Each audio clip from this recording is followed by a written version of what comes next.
ஓம் சாந்தி, ஓம் சாந்தி, ஓம் சாந்தி. நாம் தொடர்ச்சியாக பாக்கிய விதாத்தாவிலிருந்து ஒவ்வொரு மகானாத்மா பற்றி பார்த்து கொண்டு வருகின்றோம். அந்த வகையில நாம் ஏற்கனவே பார்த்தோம். அதனுடைய தொடர்ச்சியை பற்றி பார்க்கலாம். யாரை பற்றி?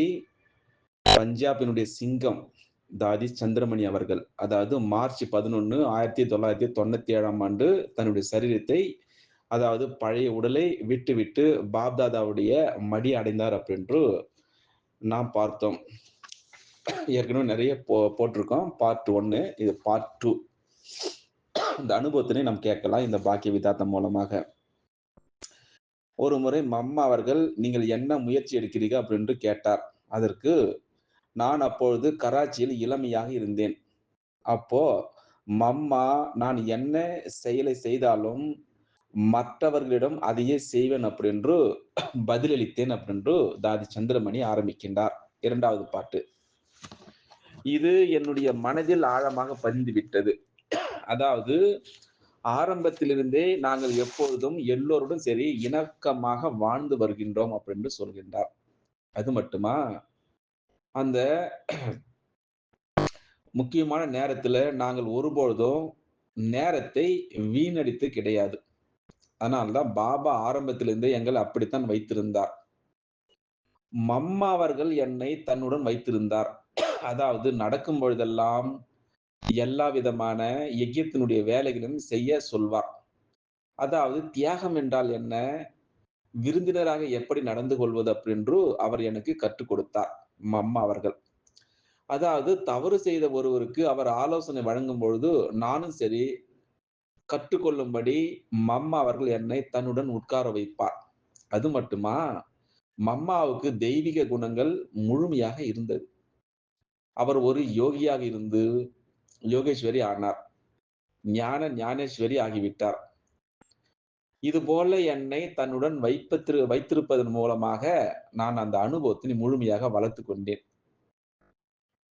முதலில் நாங்கள் குஞ்சு பவனில் மம்மாவுடன் வாழ்ந்தோம். பிறகு குல்ஜார் பவனில் தீதியுடன் வாழ்ந்தோம். தீதினா யாரு? மன்மோகன் தீதி.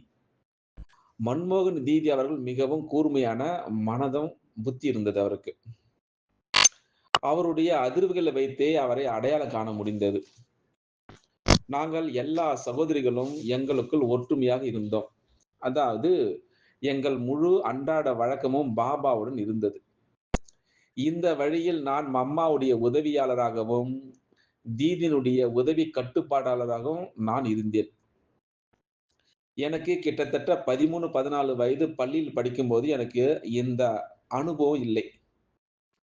ஆனால் பாபா என்ன பெரிய வேலைகளை செய்ய வைத்தார். இவ்வளவு பெரிய சேவை பணிகளை யாராலும் செய்ய முடியாது. அதனால்தான் பாபாவின் மீது என் இதயத்தில் ஒரு முத்திரை இருக்கும்.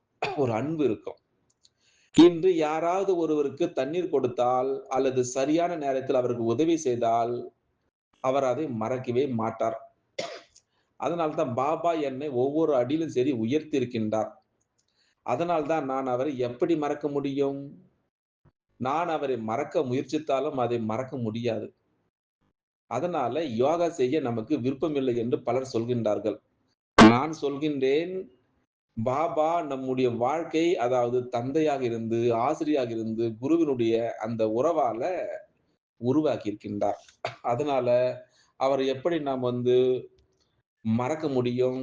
அப்படின்னு தாதி சந்திரமணி அவர்கள் நம்மிடம் சொல்லிக் கொண்டு வருகின்றார். இந்த பாக்கிய விதாத்தா மூலமாக. அதனால மம்மாவுடைய ஒவ்வொரு குணமும் சரி எனக்கு பிடித்திருக்கும். அவர் மிகவும் இனிமையாகவும், பொறுமையாகவும் பேசுவது உண்டு.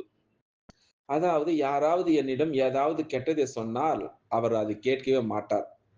அதே போல மம்மாவையும், பாபாவையும் நாங்கள் ஒருபொழுதும் மோசமான அந்த பேச்சு அல்லது சோகமான முகத்தை நான் பார்த்தது கிடையாது. கோவமா பேசி நான் பார்த்தது கிடையாது. அவர்கள் எப்பொழுதும் யோகாவில் நிறைந்திருப்பதை நாங்கள் எப்பொழுதும் பார்த்தோம். அது மட்டுமா, அவர் சொல்லக்கூடிய அந்த இனிமையான அந்த போதனைகளை முழுமையாக மம்மா மற்றவர்கள் வாழ்க்கையை மகிழ்ச்சி அடைய செய்வதை நாங்கள் எப்பொழுதும் பார்த்திருக்கின்றோம். அதனால அவர் அந்த ஞானம் எப்பொழுதும் நல்லொழுக்கங்களை உள்வாங்குவதில் கவனம் செலுத்துகிறது அப்படின்னு புரிந்து கொண்டு விட்டோம். அதனால நான் எப்பொழுதும் அம்மா, பாபா, சகோதரிகள், சகோதரிகளிடமிருந்து சகோதரிகளிடம் அந்த நல்லொழுக்கங்களை நாங்கள் எடுத்துக்கொண்டோம் என்று தாதி சந்திரமணி நம்மிடம் பகிர்ந்து கொண்டு வருகின்றார். அதனால நான் எல்லோரையும் மிகவும் நேசிக்கிறேன். அதாவது எந்த சகோதரன், எந்த சகோதரி நிறைய சேவை செய்வதை பார்க்கும் பொழுது, அவர்கள் எவ்வளவு சேவை செய்கிறார்கள் அப்படி என்று நான் நினைக்கிறேன். அதனால என்னுடைய மனம் அவர்களுடைய தீமைகளை நோக்கி செல்வது கிடையாது. பாருங்கள், யாராவது என்னிடம் ஏதாவது சொன்னாலும் அவர்களுடைய தீமைகள் என்னுடைய மனதில் தங்குவது கிடையாது.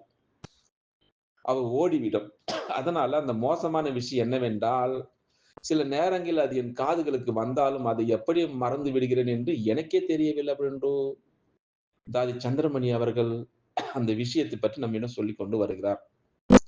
அதனால அம்மாவிட அந்த உண்மையான அன்பு என்பது அவரை போன்ற குணங்களை ஏற்றுக்கொள்வதாகும். அதனால் தான் அவர் மறைவு எங்கள் நிலையை பாதிக்கவில்லை. அதனால் நாங்கள் எங்கள் உடலை விட்டு வெளியேற வேண்டும் என்பது எங்களுக்கு தெரியும். ஆனால் மம்மா உடலை விட்டு வெளியேறிய பொழுது நான் சேவை மையத்தில் இருந்தேன். அதாவது 1 மாதம் கழித்து திரும்பி வந்தேன். அப்போ பாபா, "குழந்தாய், உன் பெற்றோர் யார்?" அப்படின்னு கேட்டார். அப்போ என் முன் அமர்ந்திருக்கக்கூடிய நீ என் பெற்றோர் அப்படின்னு நான் பதிலளித்தேன். எவ்வளவு அழகான ஒரு விஷயங்கள் பாருங்கள். அப்போ மம்மா அவர்கள் விளக்கங்கள் எப்பொழுதும் எல்லையற்றதாக இருக்கும். அவர் எப்பொழுதும் அந்த பிரபஞ்சத்தினுடைய சுழற்சியில் கவனம் செலுத்தினார். அந்த டிராமா, நாடக இயற்கையை அவர் செய்து வந்தார். இது எல்லைகளை உடைக்கிறது. என்ன வந்தாலும் அம்மாவுடைய நிலை பாதிக்கப்படாமல் இருந்தது. அதேபோல நாங்களும் சரி அம்மாவிடமிருந்து இந்த குணத்தை நாங்கள் கற்றுக்கொண்டோம். அது மட்டுமா, பஞ்சாபில அமிர்தரசில எதிர்ப்பு இருந்தபொழுது, அம்மா எப்படி பொறுமையுடன் அனைவரையும் அமைதிப்படுத்தினார். அவர் மிகவும் சகிப்புத்தன்மை கொண்டவராக இருந்து, ஒரு யோகியாகி, தன்னுடைய புலன்கள் மீது முழுமையான கட்டுப்பாட்டை கொண்டிருந்தார். அதனால இளம் வயதில அவர் அந்த உலகத்திற்கு அந்த தாயினுடைய வடிவத்தை எடுத்தார். அப்போ நாங்கள், "மம்மா, நீ என்ன யோசிக்கிறாய்?" அப்படின்னு கேட்போம். அதற்கு அவர் சொல்லுவார், "நான் இங்கே இல்லை. நான் எங்க இருக்கேன் தெரியுமா? நான் வைகுண்ட அந்த சொர்க்கத்தில், அந்த பூமியில் நடந்து கொண்டிருக்கிறேன்" அப்படின்னு சொல்வார் அம்மா அவர்கள். எவ்வளவு அழகான அனுபவம் பாருங்கள். இப்படித்தான் அவர் தினமும் எங்களுக்கு அந்த புதிய அனுபவங்களை சொல்லுவார். பாபா கேட்பார். என்ன கேட்பார்? "உங்களுக்கு இது போன்ற விஷயங்கள் எவ்வளவு உறுதியாக இருக்கிறது?" அப்படின்னு கேள்வி கேட்பார். அப்ப நாங்கள் 99 99% அப்படின்னு சொல்வோம். அப்போ அம்மா ஒருபொழுதும் குறைவாக எதுவும் சொல்லவே இல்லை. அது என்ன 99% எல்லோரும் 30% என்று சொன்னார்கள். அம்மா 4 பாடங்களை மிக விரைவாக முடித்ததால், அவர் சக்தி வாய்ந்தவர் ஆகிவிட்டார். அதனால அவருக்கு யாரிடம் பற்றுதலோ, எதிர்ப்புமே இல்லை. அப்போ ஒரு தடவ அமிர்தரசுக்கு வந்தார் அம்மா அவர்கள். அப்போ தினமும் ஒரு பெரிய சத்சங்கம் அங்க இருக்கும். அப்போ அம்மா உரை நடத்தினார் அங்கே. அவர் அந்த குழுக்களை சந்தித்து அங்க இருக்கக்கூடிய சகோதர, சகோதரிகள் அந்த முழுமையாக அந்த சக்திய நிரப்புவார். அதனால அவருடைய வார்த்தைகளில நிறைய சக்தி இருந்தது அப்படின்று நம்மிடம் அந்த அலௌகிக அனுபவத்தினை தாதி சந்திரமணி அவர்கள் அழகாக நம்மிடம் உரைத்துக் கொண்டு வருகின்றார். இப்படியாக ஆரம்பத்தில் நாங்கள் மாலை வேளையில 4, 5 மணிக்கு யோகா பயிற்சி செய்வது உண்டு. எவ்வளவு அற்புதமான அனுபவம் பாருங்கள்.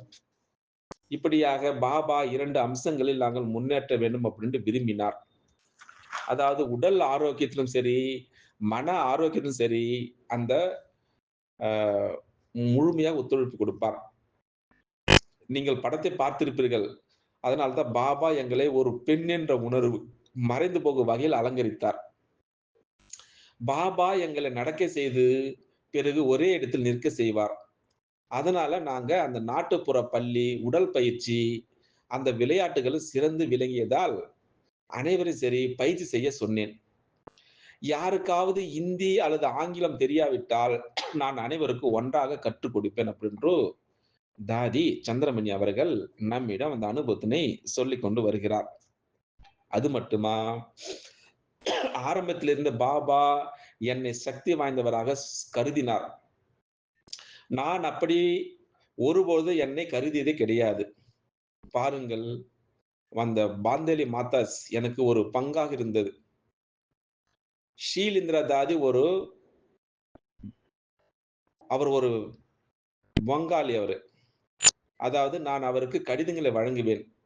வங்காளி அப்படி என்பது வதனவாசி, மெசேஞ்சர். அதாவது உள்ளூர் வாசிகள் சொன்னார்கள், என் வீடு ஹைதராபாத்தில் இருந்தது.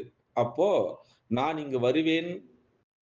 அதாவது நீ அனுமன், பாபாவுடைய அடையாளத்தை அந்த கடிதத்தை சீதைகளுக்கு கொடு அப்படின்னு சொல்வார். இதுவும் பாபாவுடைய ஆசீர்வாதம் தான்.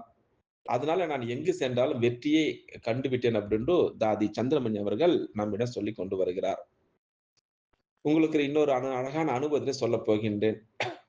பாபா என்னை என் உலக குடும்பத்திற்கு சேவை செய்ய அனுப்பிய பொழுது நான் கேட்டேன். நான் அவர்களுக்கு சேவை செய்ய என்ன கர்ம பந்தம் இருக்கிறது? அப்ப பாபா சொன்னார், என்னை ஏன் அங்கு அனுப்புகிறார்? அப்போ பாபா ஏன் வார்த்தைகளை அவர்களுக்கு சொல்ல வேண்டும் அப்படின்ட்டு கூறுகிறார். நான் விரும்பவில்லை. ஆனால் பாபா என் எதிர்காலத்தை வடிவமைக்க வேண்டியிருந்தது. அதனால நான் அந்த உலகியல் மீது பற்று கொள்ளவே இல்லை. ஆனால் அவர் அந்த அலௌகிக, அந்த ஆன்மீகம் ஆகிவிட்டார் அப்படின்று பாபா உறுதியாக நம்பினார். அதனால இப்பொழுது அவர் தன் குடும்பத்தையும் அலௌகிக ஆன்மீகம் செய்ய வேண்டும் அப்படின்னு சொன்னார். இதுபோல நான் இந்த உலகிய தந்தையிடம் என்னுடைய அப்பாவிடம் என் மகள் ஞான அமிர்தத்தை குடிக்கவும் சம்மதம் தெரிவிக்கிறேன் அப்படின்ட்டு ஒரு கடிதம் எழுது அப்படின்ட்டு சொன்னேன். பிறகு திருமணத்திற்கு பிறகு நான் அதை உங்களுக்கு கொடுக்க வேண்டும் அப்படி என்றால், இங்க யக்கியத்தில் அதை வழங்குவதன் மூலம் அதை வெற்றிகரமாக செய்யுங்கள் அப்படின்ட்டு சொன்னேன். என் தந்தை நான் ஏன் அதை உங்களுக்கு கொடுக்க வேண்டும்? ஏன் என்னையே சரணடையக் கூடாது அப்படின்ட்டு கேட்டார். அதனால இப்பொழுது இந்த அறிக்கையால் எவ்வளவு பெரிய பணி நிறைவேற்றப்பட்டிருக்கிறது அப்படின்ட்டு சொல்கின்றார். அதனால இப்பொழுது இந்த அறிக்கையால் எவ்வளவு பெரிய பணி நிறைவேற்றப்பட்டிருக்கிறது பாருங்கள். அதனால் அவர் தன்னைத்தானே சரணடைய முடியும் அப்படின்னு நான் நினைக்கவில்லை. நான் அவரிடம் சொன்னேன், நீங்கள் உங்களை சரணடைய முடியாது. எங்களுக்கு குழந்தைகள் அல்லது உறவினர்கள் இல்லை. ஆனால் உங்களுக்கு எல்லாம் இருக்கிறது. எங்களுக்கு ஒரு கடை, ஒரு வீடு, எங்கள் சகோதரர்கள் அனைவரும் இருக்கிறார்கள். உங்களுக்கு இவ்வளவு மகள்கள் இருக்கிறார்கள். நீங்கள் என்னிடம் சரணடைய முடியுமா? என்று கேள்வி கேட்டார். இதுபோல நீங்கள் மனதளவில் சரணடையலாம். ஆனால் மற்ற அனைவரும் போல உடல் ரீதியாக சரணடைய முடியாது. அதனால அவரு போய் பாபாவிடம் என்னை பற்றி சொல்லுங்கள் அப்படின்னு சொன்னார். நான் பிறகு பாபாவிடம் சொன்னேன். பாபா ஏன் கூடாது? இது குழந்தை இல்லையா? யாராவது என்னை அடிமைத்தனத்திலிருந்து விடுவிக்க விரும்பினால், அது இங்கே நடக்கலாம் என்று பாபா உடனடியாக ஏற்றுக்கொண்டார். அப்ப பாபா சொன்னார், பாபா தன்னுடைய வீடு மற்றும் கடையை விரைவாக முடிவு செய்தது போல அவரும் செய்தார். ஆனால் பாபா ரத்தன் சந்த் தாதாவிடம், அதாவது அவரது உலக தந்தை ஒரு விஷயத்தை சொன்னார். நீங்கள் சரணடைந்தால், நீங்கள் இந்த யக்கியத்தில் அடியெடுத்து வைத்தால் நிறைய காகித வேலைகள் செய்ய வரும். அதாவது உங்கள் உடல், உங்களுடைய உறவுகள், அது மட்டுமா அந்த தீர்மானங்களை பற்றி எல்லா வகையான காகித வேலைகளும் வரும். அதை எதிர்கொள்ள உங்களுக்கு வலிமை இருக்கிறதா? டெஸ்ட் பேப்பர் வரும் அப்படின்னு சொன்னார். அதனால பாபா அப்படியானால் சரணடைங்கள் அப்படின்னு சொன்னார். அதனால தன்னுடைய சகோதரருக்கு அனைத்து கணக்குகளை கொடுத்துவிட்டு கடையும் மற்ற பொருட்களையும் தன்னுடைய குழந்தைகளுக்கு கொடுத்தார். அதாவது பக்தியில பலராமர் மற்றும் கிருஷ்ணர் போல அவருக்கு தன்னுடைய சகோதரர் மீது அன்பு இருந்தது. பிறகு திடீரென்று என் சகோதரர் தன்னுடைய உடலை விட்டு வெளியேறிவிட்டார். பிரம்மா பாபாவுடைய அனுபவம். அவருடைய அது தேர்வுகள் வர இருந்தன. பிறகு உறவினர்கள் அவரை வீட்டிலேயே இருக்க சொல்ல தொடங்கினார்கள். ஆனால் அவருக்கு பாபாவின் மீது அசைக்க முடியாத அன்பு இருந்தது.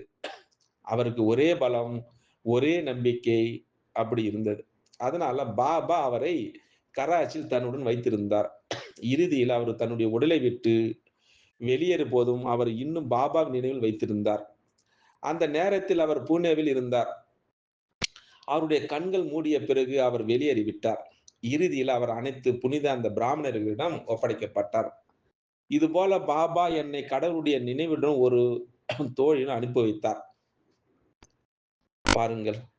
அதாவது நிர்மல் சாந்தாவுடைய மாமனார் சகோதரர் ஹர்கிஷன் முகி. நிர்மல் சாந்தாவுடைய மாமனார் பெயர் ஹர்கிஷன் முகி. அவருடைய வீடு பாபாவுடைய வீடு அருகே இருந்தது. அதனால பாபா எனக்கு அந்த பாவ உலகத்திலிருந்து என்னை அழைத்து செல்லுங்கள் அப்படின்னு பதிவை கொடுத்து என்னை அவரிடம் அனுப்பினார். பிறகு பாபா நீங்க என்ன செய்யணும், போய் அவருக்கு அறிவை அந்த ஞானத்தை கொடுங்கள் அப்படின்னு சொன்னார். ஆனால் அந்த பதிவில் அந்த மந்திரம் இருப்பதாக அவர் நினைத்ததால், அந்த சாதனையை முறியடித்தார். அந்த நேரத்தில் அவருக்கு பாபா அடையாளம் தெரியவில்லை. ஆனால் பிறகு அவர் அடையாளம் கண்டு கொண்டார். நாம் ஏற்கனவே சொன்னது போல கராச்சியில சாது டி.எல். வாஸ்வானி பெண்களுக்காக ஒரு மீரா பள்ளியை திறந்து சத்சங்களை நடத்தினார். ஒரு நாள் பாபா எங்களை போய் அந்த சாது வாஸ்வானிக்கு ஒரு தெய்வீக செய்தி கொடுத்து, நாம் ஏற்கனவே சொன்னோம் இல்லையா அந்த விஷயம் பத்தி, வாஸ்வானி பற்றி, ஞானம் பற்றி விவாதத்தில் ஈடுபட சொன்னார். அந்த நேரத்தில் சாது வாஸ்வானி ஓம் மண்டலுக்கு எதிராக மறியல் செய்ய பரிசீலித்து வருவதாக தெரிந்தது. அப்ப நாங்கள் எல்லோரும் வாஸ்வானி அந்த முதல் ஓம் மண்டலை நேரில் கவனித்து வருகை தருமாறு நாங்கள் அவர்களிடம் சொன்னோம். இது ஏற்கனவே நம்ம முதல் அந்த செய்திய நம்ம படிச்சோம் இந்த வாஸ்வானி பற்றி. கடைசியில எதிராளி அவர் போய்விட்டார். உங்களுக்கு இன்னொரு அழகான அனுபவத்தையும் சொல்லப் போகின்றேன். என்ன அனுபவம் என்றால் 1950ஆம் ஆண்டில் நாங்கள் அபுவுக்கு வந்தபொழுது, நாங்கள் வந்த உடனே அந்த எளிமையான வாழ்க்கை தொடங்கி இருந்தது. ஆனால் பாபா அந்த எளிய வாழ்க்கையை அனுபவிக்க விடாமல் தடுத்தார். அதாவது அந்த எளிய வாழ்க்கை அப்படி என்றால் என்ன? மனம் விரும்புவது போல ராயலா இருப்பது. அந்த நேரத்தில் எங்கள் வீட்டில் காற்று எதிர் திசையில் இருந்தது. வீசியது. அதனால முன்னால் ஒரு மைதானம் இருந்தது. அது இறந்தவர்களுடைய பிணத்தை புதைப்பது. அந்த காற்றினால் பலர் நோய்வாய்ப்பட்டு விட்டார்கள். நாங்கள் இதற்கு முன்பு பார்த்திராத புயல்களும் அங்கு வந்தது. தீதியினுடைய மாமா மூல்சந்த். தீதி மன்மோகனுடைய மாமா மூல்சந்த். அதாவது இந்தி பிரிவினைக்கு பிறகு அவர் கராச்சியில் உள்ள பாபாவுக்கு ஒரு கடிதம் எழுதினார். அதனால அந்த கடிதம் என்னவென்றால், அவர் கராச்சியில் உள்ள பாபாவுக்கு கடிதம் எழுதினார். அந்த கடிதம் என்னவென்றால், நீங்கள் இப்பொழுது ஒரு முஸ்லிம் நாட்டில் என்ன சேவை செய்கிறீர்கள்? பாகிஸ்தான்ல. எங்கள் மகள்களும் தாய்மார்களும் ஒரு முஸ்லிம் நாட்டில் வாழ்வதன் மூலம் சேவை செய்ய முடியாது. அதனால் எங்களுக்கு கொஞ்சம் கவலை இருக்கிறது. நீங்கள் வர வேண்டும் அப்படின்று. அப்போ நீங்கள் தீதியை அனுப்புங்கள் அப்படின்று அவர்கள் எழுதினார். அவர் உங்கள் வசதிக்கு ஏற்ப ஒரு வீட்டை கண்டுபிடிக்கலாம். உங்கள் பயண செலவுகளை நாங்கள் ஏற்றுக்கொள்வோம். அது மட்டுமா 12 மாதங்களுக்கு அவருடைய செலவுகளை நாங்களே ஏற்றுக்கொள்வோம். அதனால தீதி அழைக்கப்பட்டு பல நகரங்களை அவர் காட்டினார். அப்ப பாபா இது ஒரு மாயான நாடாக இருக்கிறது. இது ஒரு ஒதுக்குப்புறமான இடம். அதனால நாங்கள் ராஜயோகிகள், அதாவது மும்பை ஒரு பெரிய மாய நகரம் அப்படின்னு சொல்வார். பிறகு பாபாவிடம் அபு என்ற ஒரு மலை இருக்கின்றது. அது மிகவும் குளிராக இல்லை. அது ஒதுக்குப்புறமாக இருக்கிறது. அவ்வளவு மக்கள் அங்கு கிடையாது. அதுக்கு பக்கத்துல ஒரு நக்கி ஏரி இருக்கின்றது. அது ஒரு மத இடம். அதாவது இறைச்சி, முட்டை, மது இல்ல அங்க கூறப்பட்டது அந்த இடம். இது பக்தியினுடைய பூமியாக இருக்கிறது. அதாவது தில்வாலா கோயில், அங்க துறவிகளுக்கான இடம். அதனால பாபா அதை விரும்பினார் அங்கே. பிறகு நாங்கள் பரத்பூரில் ஒரு வீட்டை வாடகை எடுத்தோம். படிப்படியாக பாபா எங்கள் விருப்பப்படியே வீட்டை புதுப்பிக்க சொன்னார். இங்கே அதாவது ராஜஸ்தான்ல அங்க பாண்டோபால்ல குளிர் அதிகமா இருந்தது. நிறைய மழை பெய்தது. அதாவது புயல்கள் வீசியது அங்கே. இங்கே எங்களால் அந்த பொருட்களை கூட கண்டுபிடிக்க முடியவில்லை. அதனால நாங்கள் போக்ரான் வீட்டிற்கு, அதாவது பாண்டோபான் அந்த இடத்தில் குடிபெயர்ந்த நேரத்துல நிறைய சேவைகள், நிறைய அங்க கண்காட்சிகள் இருந்தது. அங்க எல்லாம் ஏராளமாக செய்யப்பட்டது.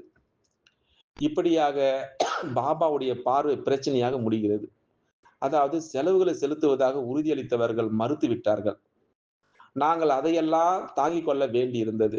அதனால்தான் நாங்கள் சில நிதி சிக்கல்களை சந்தித்தோம் அங்கே. எங்க பாண்டோபான்ல. பிறகு கராச்சியில் உள்ள மருத்துவர்களிடமிருந்து நாங்கள் ஒருபோதும் மருந்து வாங்கவில்லை. அதாவது பாபாவுடைய வீட்டில் எளிய மருந்துகளால் அதாவது நாங்கள் குணமடைந்தோம். சில சமயங்கள் பாபா சந்தேசனுடைய மகள்களிடம் இந்த வழியில் நோய் குணமாகும் அப்படின்றும், அது குணமாகும் அப்படின்னு சொல்வார். சில சமயங்களில் பாபாவுடைய பார்வையால கூட ஒருவருடைய பிரச்சனை குணமாகும். திருஷ்டி பட்ட உடனே. இது போல பாண்டவன்ல அந்த எளிமையான வாழ்க்கை வாழ்ந்தார்கள். எங்களுடைய அந்த பெக்ரி பாட்டு எங்கள் உலக பெற்றோருக்கும் இந்த யஜ்யத்தில் எங்களோடு இருந்தார்கள். ஏனென்றால் அவர்களும் ஆரம்பத்திலிருந்தே அர்ப்பணிப்புடன் இருந்தார்கள். அவர்கள் இருவரும் கடைசியில பலவீனமாகிவிட்டார்கள். அப்போ நாங்கள் பாபாவிடம் அவர்களுக்கு உடல்நிலை சரியில்லை. அதனால ஒரு மருத்துவர் வந்தா நல்லது அப்படின்னு சொன்னோம். அப்போ பாபா சிரித்துக்கொண்டு, "ஏன் கூடாது? உங்கள் சகோதரர்கள் லண்டனில் இருக்கிறார்கள் அல்லவா? அதனால இந்த மருந்துகளை அவருக்கு கொடுங்கள். அவர் அவற்றை கொண்டு வருவார்" அப்படின்னு சொன்னார். அப்போ நாங்கள் அவற்றை எழுதிக் கொடுத்தோம். அவர் மருந்தை கொண்டு வந்தார். பிறகு அவர்களை வளர்க்க லண்டனுக்கு அழைத்து சென்றார். அதாவது நாங்கள் பெக்ரி பார்ட் அந்த வாழ்க்கையின் பொழுது பாபா அதிகாலையில் எங்களுக்கு ஒரு ஆ அந்த வாக்கிங் அழைத்து செல்வார். நாங்கள் பழங்களுடன் காலை உணவு சாப்பிடுவோம். சில சமயங்களில் நாம் உண்ணாவிரதம் கூட இருப்போம். சாப்பாடு இல்லாமல். சிறு குழந்தைகள் சாப்பிட வேண்டும் அப்படின்னு சொல்வார்கள். அதனால எங்களுடைய அறியாமையின் பொழுது நாங்கள் அந்த விரதம் இருந்தோம். அந்த ஒரு பெக்ரி பார்ட் என்பதை நாங்கள் உணரவில்லை. பிறகு பாபா எல்லாம் கடந்து போகும். ஆனால் ஓம் மண்டலி கடந்து போகாது அப்படின்னு சொல்வார். அந்த நேரத்தில் சிந்துவில் யாரும் எந்த ஆதரவையும் கொடுக்கவில்லை. பணமாக இருந்தாலும் சரி, எதுவுமே சரி. அவர்கள் அவை எவ்வளவு காலம் நீடிக்கும் என்று பார்ப்போம் அப்படின்னு சொல்வார்கள் சிந்தியில் இருக்கக்கூடியவர்கள். ஆனால் ஒரு பாபா அசைக்க முடியாதவராக இருந்தார். பாருங்கள், இன்று நாம் அனைவரும் கீழ்நோக்கி சென்று கொண்டிருக்கும் வேளையில, பாபாவுடைய முன்னேற்றம் அதிகரித்து வருவதை காண்கின்றோம். அந்த காலத்திலிருந்து பாபாவுடைய பல சிறந்த அந்த செயல்கள் இன்றும் நடைமுறையில் காண்கிறோம் நாம். அதனால பாபாவுக்கு எப்போது ஒரே பலம், ஒரே நம்பிக்கை இருந்தது சிவபாபா மேல. இப்படியாக தாதி சந்திரமணி அவர்கள், தாதி பிரகாஷ்மணி அவர்கள் எவ்வளவு அழகாக நம்மை வளர்த்திருக்கின்றார் பாருங்கள். இந்த யக்கியத்துல வெளியேறி போயிட்டு மீண்டும் இணைந்தார்கள். மீண்டும். அதனால தான் அந்த இதயத்துல கொஞ்சம் பலவீனமான பல குழந்தைகள் ஏதோ ஒரு காரணத்திற்காக அங்கு சென்றார்கள். ஆனால் பிறகு அவர்கள் அதை பாதுகாப்பாக வைத்திருந்தார்கள். நான் எத்தனை முறை வந்து போனேன் என்று வருத்தப்படுவார்கள் அவர்கள். இதுபோல அங்க நிறைய விஷயங்கள் நடந்தது. அப்போ அத்வானி அங்க வந்தபொழுது, அங்க ஒரு அழகான ஒரு நிகழ்ச்சி தொடங்கிய பொழுது, ஒரு மோசடி நடந்ததாக சொன்னார்கள். நானும் அந்த செய்தித்தாள் நிறைய தவறான விஷயங்கள் எழுதினார்கள். நான் அவமானப்படுத்தினேன். நான் எழுதிய அந்த செய்தித்தாள்கள் அமெரிக்காவை அடைந்தது. அங்க ஒரு பத்திரிகையாளர் இந்த எக்கியத்தை பற்றி தவறாக எழுதினார்கள். பிறகு நாங்கள் அந்த வதந்திகளை அடிப்படையாகக் கொண்டவையாக இருந்தது. அதை உள்ளே நாங்க பார்க்கவில்லை. அப்போ நாங்க மன்னிப்பு கேட்டு செய்தித்தாள் எழுதுவதன் மூலம் நான் அவமானப்படுத்திட்டேன் என்று சொன்னார். இப்பொழுது நான் என் செய்தித்தாளில் சரியாக எழுதி சேவை செய்வேன் அப்படின்று அந்த பத்திரிகையாளர் திரும்பி சொன்னார். அவரது சிந்தி அந்த செய்தித்தாள் பம்பாயிலிருந்து வெளியிடப்படுகிறது அப்படின்று அந்த அனுபவத்தினை சொல்லிக் கொண்டு வருகின்றார். அது மட்டுமா? தாய்மார்கள் ஒருபோதும் தூய்மையாக இருந்ததில்லை. ஆண்கள் சன்னியாசிகளாக மாறி வருகிறார்கள். தாய்மார்கள் இதைப் பற்றி எதுவும் சொல்லவில்லை. அதாவது மகாமண்டலேஸ்வர் போன்றவர் கூட ஆண்களாக மாறிவிட்டார்கள். கடவுள் தாய்மார்களை தூய்மையாக்குங்கள் என்று சொன்னபொழுது, மக்கள் அதை ஒரு புதிய விஷயம் அப்படின்னு நினைத்தார்கள். இது எப்படி நடக்கும் அப்படின்னு அவர்களுக்கு புரியவே இல்லை. மகாமண்டலேஸ்வர்கள் எல்லாருக்கும் சரி. அதனால தாய்மார்கள் ஒருபோதும் பிரம்மச்சாரியத்தில் இருந்ததில்லை அப்படின்னு அவர்கள் நினைத்தார்கள். ஆண்கள் எப்பொழுது தூய்மையாக இருந்திருக்கிறார்கள்? பெண்களுக்கு எங்கிருந்து இவ்வளவு சக்தி இருந்தது? பெண்களுக்கு இந்த ஆன்மீக சக்தி எப்படி வந்தது? இந்த புதிய விஷயத்தால் சில எதிர்ப்பார்கள் அங்க உருவாகி விட்டார்கள். அவர்கள் தூய்மையை புரிந்து கொள்ள முடியவில்லை. மக்கள் இதை பாபாவிடம் சொன்னார்கள். பிறகு பாபா சொன்னார், "இவை என்னுடையது அல்ல. கடவுளுடைய சிறந்த வார்த்தைகள். புரிந்து கொண்டவர்கள் திருமணமான பிறகும் கூட தூய்மையாக இருக்கிறார்கள். தங்கள் குழந்தைகளுடன் சேர்ந்து செல்கின்றார்கள்." இப்படியாக அந்த அனுபவத்தினை பிரம்ம பாபா ஏற்படுத்தினார். சிவபாபா கூட சரி. இது போல தெய்வீக சேவையில எங்களுடைய அந்த பெக்ரி பார்ட் தொடங்கியது. அந்த செய்தியினுடைய மகள்கள் சிவபாபாவின் செய்திகளை கொண்டு வருவார்கள். சந்தேசி. சிவபாபா பிரம்ம பாபாவுக்கு ஒரு செய்தி அனுப்பினார். அது என்ன செய்தி என்றால், குழந்தைகளை இங்கே உட்கார வைக்க விரும்புகிறீர்களா? அவர்களை உங்கள் அடிமையாக்க விரும்புகிறாயா? அப்படின்னு கேட்டார்கள். ஆனால் வரக்கூடிய வைகுண்டத்தில் எல்லாம் தேவை. அதனால முழு ராஜ்யம் கட்டப்பட வேண்டும். அவருடைய எதிர்காலம் உருவாக்கப்பட வேண்டும். அந்த உலகத்தினுடைய பெற்றோர்கள் தங்களுடைய குழந்தைகளுடைய எதிர்காலத்தை உருவாக்குவது போல அவர்களை சேவைக்கு அனுப்புங்கள். இப்படியாக அந்த தெய்வீக சேவையில எங்கள் பங்கு தொடங்கியது. அதனால பாபா ஒவ்வொரு அடியில முன்னேற எனக்கு ஒரு வாய்ப்பை வழங்கினார் அப்படின்னு தாதி சந்திரமணி நம்மிடம் சொல்லிக் கொண்டு வருகிறார் இந்த பாக்கிய விதாதம் மூலமாக. அதனால பாபா ஒவ்வொரு அடியிலும் முன்னேற எனக்கு ஒரு வாய்ப்பை வழங்கினார். அது மட்டுமா, எனக்கு அதிக குணங்கள் இல்லை. ஆனால் பாபா என்னை அவற்றால் நிரப்பி உலகத்தின் முன் நிறுத்தினார் இந்த மேடையில. நான் சேவை துறைக்குள் செல்ல விரும்பவில்லை. ஆனால் நான் அன்பினுடைய கண்ணீரை சிந்தி அழுதேன். நான் என்னுடைய பெற்றோருடன் இவ்வளவு நேரம் செலவிட்டேன். ஆனால் நான் அவர்களை விட்டு விட்டு எப்படி விலகி செல்ல முடியும்? சேவை செய்வதற்காக. இந்த உலகில் எனக்கு வேறு யார் இருந்தார்கள்? என் உலக குடும்பம் கூட இயக்கியத்திற்கு அர்ப்பணிக்கப்பட்டு விட்டது. அதனால நான் எங்கே செல்வேன்? அதனால பாபா என்னை ஒவ்வொரு நாளும் என்னுடைய கைகளை உயர்த்த செய்வார். பாருங்கள், இன்று யார் செல்வார்கள்? நான் கூப்பிய கைகளுடன் அமர்ந்திருப்பேன். நான் ஏன் என் கைகளை உயர்த்தவில்லை என்பதை பாபா பார்ப்பார். ஆனால் பாபா என் எதிர்காலத்தை உருவாக்க வேண்டியிருந்தது. நான் அழுதபொழுது பாபா என்னை ஒரு கையால் பிடித்துக் கொண்டார் அப்படின்னு தாதி சந்திரமணி அவர்கள் தன்னுடைய அனுபவத்தினை சொல்லிக் கொண்டு வருகிறார். நீங்கள் போர் அணியுங்கள்.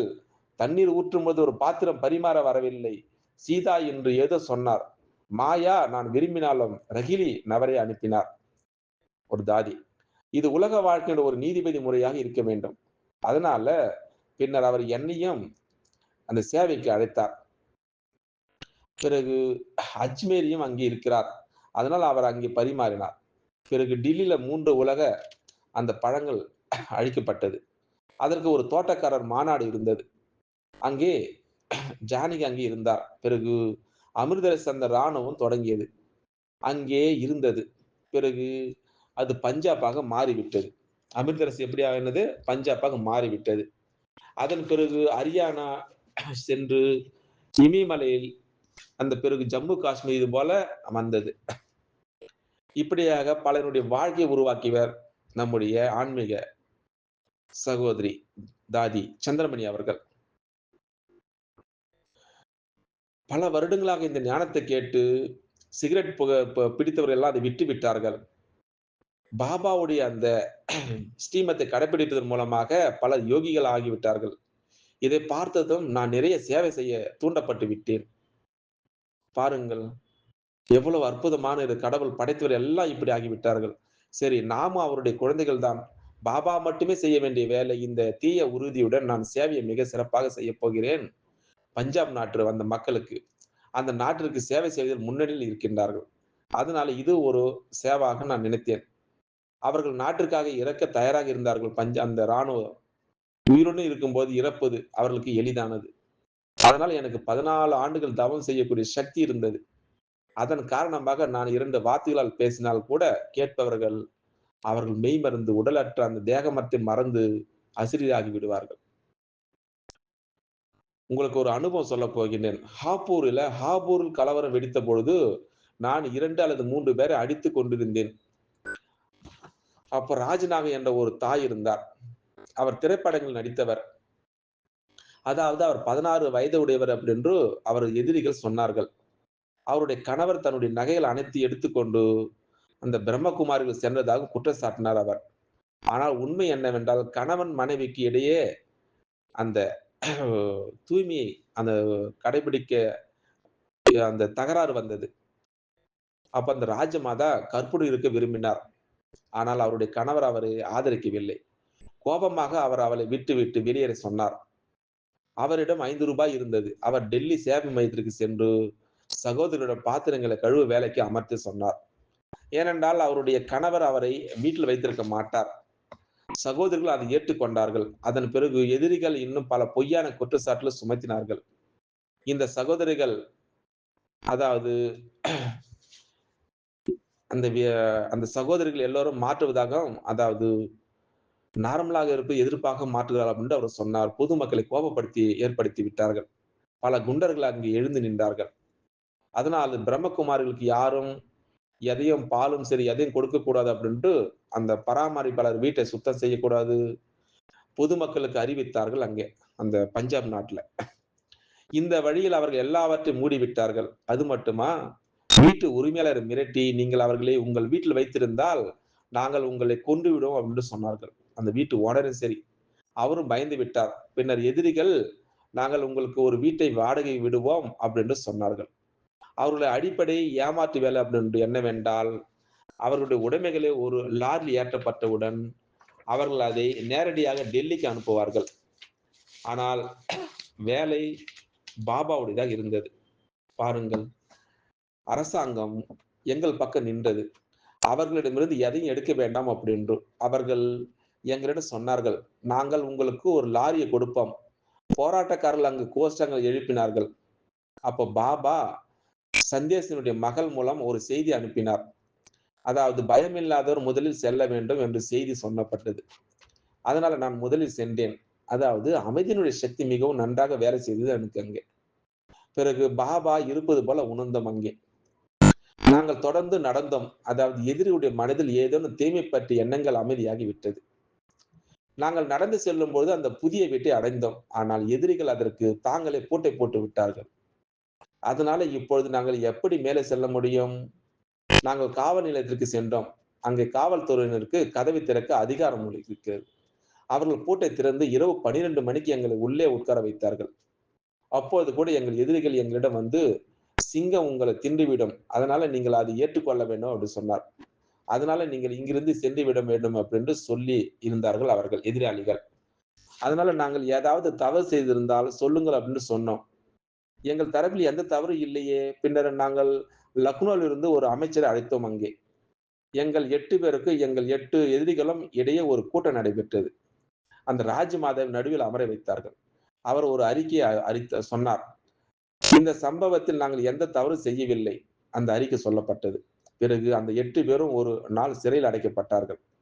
இந்த வழியில் தடைகளுக்கு மத்தியில் வாழ்ந்து கொண்டே தடைகளை அழிப்பவராக மாறுவதற்கான பாடத்தை ஞான சாகர் பாபா எங்களுக்கு சொன்னார், கற்பித்தார். பிறகு பாபா என் எதிர்காலத்தை வலுக்கட்டாயமாக உருவாக்கியதை நான் எல்லாவற்றிலும் காண்கின்றேன். மதுபனில் நான் எங்கே அமர்ந்திருந்தேன்? தாதி இங்கே இரு, அந்த அடுப்புகளை முடிக்க சொல்வார். அதை விரும்பாமலேயே என்னுடைய எதிர்காலம் பிரகாசமாகி வருவதை நான் பார்த்தேன். அந்த தெய்வீக குடும்பம், பெரியவர்கள், பாபா எல்லோரும் என்னை நேசிக்கிறார்கள். எனக்கும் சரி, அந்த தெய்வீக குடும்பத்தின் மீது ஆழ்ந்த அன்பு இருக்கிறது. உள்ளுக்குள் நான் அனைவரும் நல்லவர்களாக கருதுகிறேன். அதனால பாபா எனக்கு அமிர்தரசிக்கு அந்த குமாரிகளை அனுப்பி, அந்த பெண் அவர்களுக்கு பயிற்சி பெறுவார் அப்படின்ட்டு சொல்வார். ஆனால் தாதி சந்திரமணி எல்லா குமாரிகளுக்கும் ட்ரெய்னிங் குடுப்பது உண்டு.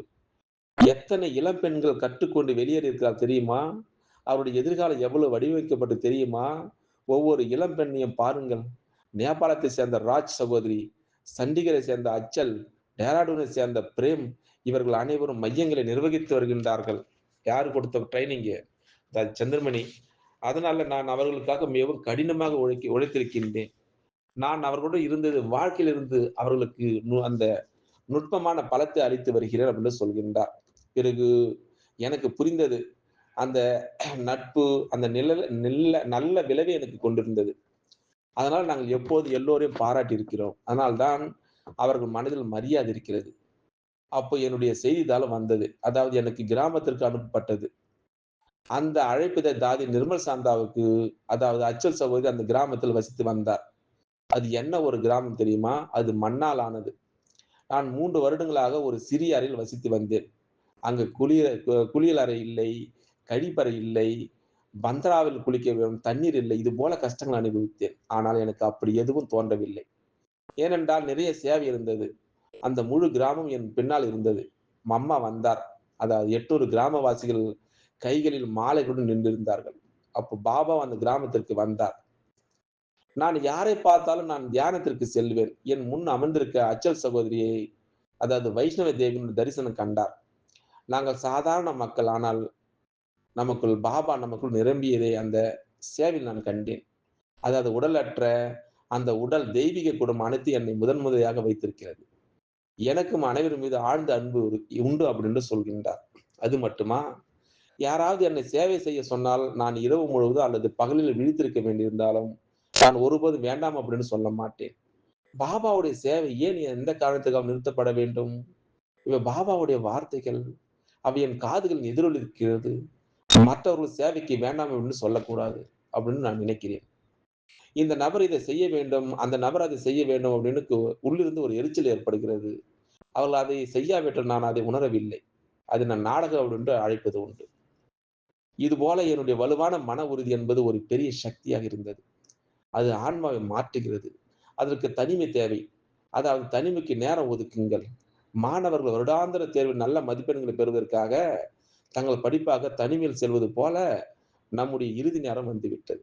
அதனால நாமும் சரி, நம்மை நாமே சரிபார்த்து, அந்த ஆழ்ந்த மௌனத்தில் நம்முடைய குறைபாடுகளை ஈடு செய்ய வேண்டும். குழந்தைகளை செழிப்பாக மாற வேண்டும் என்று பாபா விரும்புகின்றார். அது மட்டுமா? கடுமையான தவத்தின் மூலம் நம்முடைய அனைத்து கணக்குகளும் பின்தங்கிவிடும். நான் ஒரு பற்றற்ற மனப்பான்மை இருந்தால், நாம் அனைவரும் பாபாவோட செல்வோம். அதனால நாம் அனைவரும் ஒன்றாக, ஒருவராக வீட்டுக்கு செல்வது இதுதான் என்னுடைய நம்பிக்கை அப்படின்னு இவ்வளவு நேரமாக தாதி சந்திரமணி அவர்கள் தன்னுடைய வாழ்க்கை கதையை எப்படி கஷ்டப்பட்டு அவர் முன்னேறித்தார் பாருங்கள். அந்த காலத்தில் எவ்வளவு அற்புதமான ஒரு இந்த பாக்கிய விதாதம் மூலமாக தன்னுடைய அனுபவத்தினை சொன்னார். மார்ச் 11, 1997 தன்னுடைய சரீரத்தை விட்டுவிட்டார் பெங்களூரு சென்ட்ரல்ல.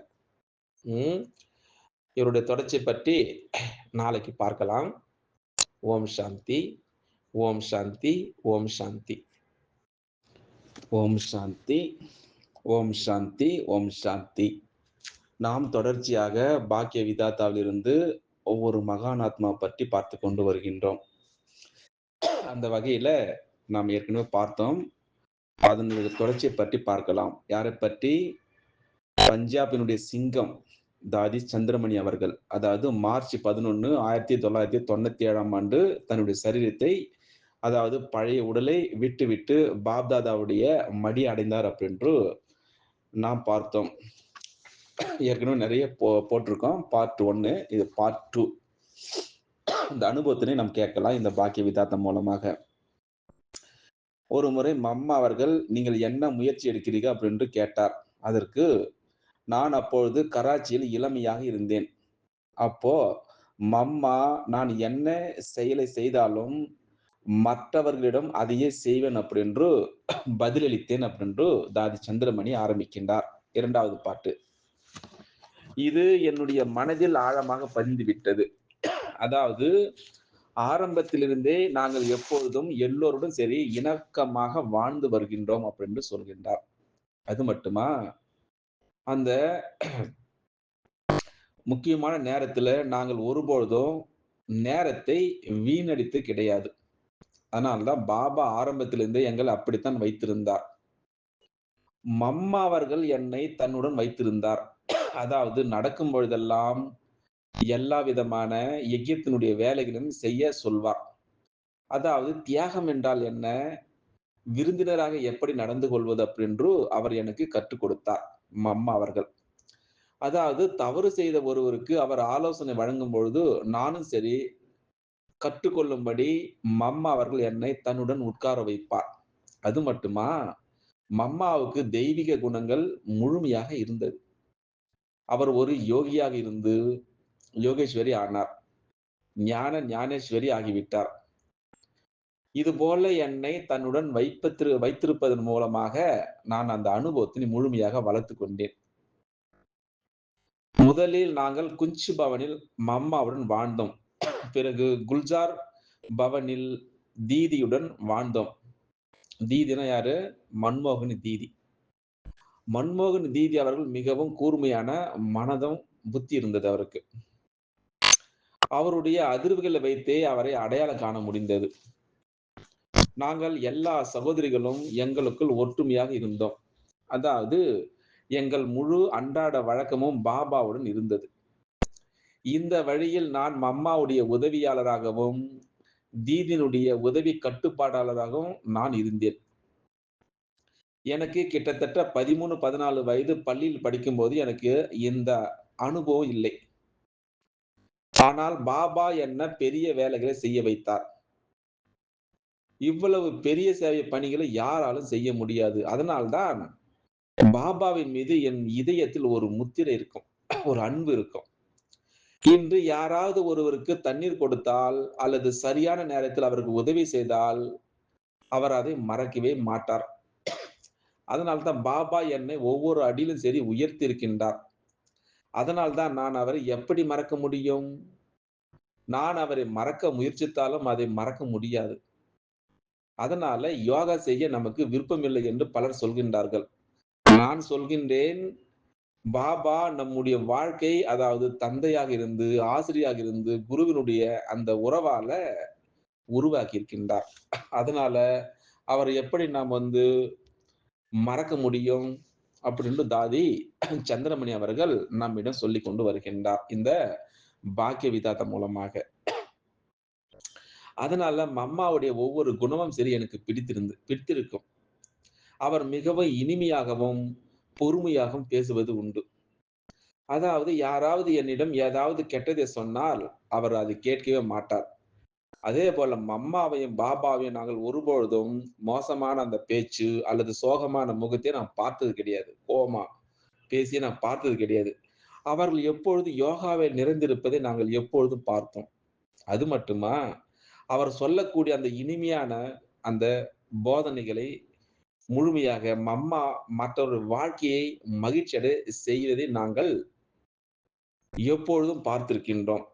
அதனால அவர் அந்த ஞானம் எப்பொழுதும் நல்லொழுக்கங்களை உள்வாங்குவதில் கவனம் செலுத்துகிறது அப்படின்னு புரிந்து கொண்டு விட்டோம். அதனால நான் எப்பொழுதும் அம்மா, பாபா, சகோதரிகள், சகோதரிகளிடமிருந்து சகோதரிகளிடம் அந்த நல்லொழுக்கங்களை நாங்கள் எடுத்துக்கொண்டோம் என்று தாதி சந்திரமணி நம்மிடம் பகிர்ந்து கொண்டு வருகின்றார். அதனால நான் எல்லோரையும் மிகவும் நேசிக்கிறேன்.